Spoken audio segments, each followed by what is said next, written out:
તારીખ 21/8/2025 ગુરુવારના સાંજે 8:30 કલાકે શ્રી કૃષ્ણવંદન યુવા ગ્રુપ સેવા સમિતિ સુરતના સહિયારા પ્રયાસથી શ્વાન માટે લાડુ બનાવીને લાડુ ખવડાવવામાં આવશે, જેમાં 111મી સેવામાં ઘનશ્યામભાઈ ભગવાનભાઈ ગોહિલ કે જેઓ રવિના ગાર્ડન એન્ડના માલિક છે, તેમના તરફથી 51 નું દાન પ્રાપ્ત થયેલ છે.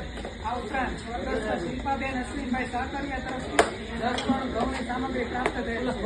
આ ઉપરાંત 500 રૂપિયા કુમનભાઈ જીરુભાઈ વગાસિયા, 160 રૂપિયા રામ ભરોસે તથા 100 રૂપિયા રામ ભરોસે પ્રાપ્ત થયેલ છે. આ નિસ્વાર્થ સેવા કરતા અમારા કૃષ્ણભંજન યુવા ગ્રુપ સેવા સમિતિ સુરતના સેવકો તેમજ આજના દાતાશ્રીને કૃષ્ણભંજન દેવ ધંધા રોજગારમાં સમૃદ્ધિ આપે તથા તેમના પરિવારના આગળનું જીવન ખુશાલ આપે. કૃષ્ણભંજન દેવને પ્રાર્થના એટલે ઈશ્વરના ચોપડામાં આપણું બોલેલું કે વાંચેલું નહીં, પરંતુ કરેલી સેવા તેમજ કરેલું દાન નોંધાય છે. જય કૃષ્ણભંજન દેવ, જય ગૌ માતા. બોલો કૃષ્ણભંજન દેવની.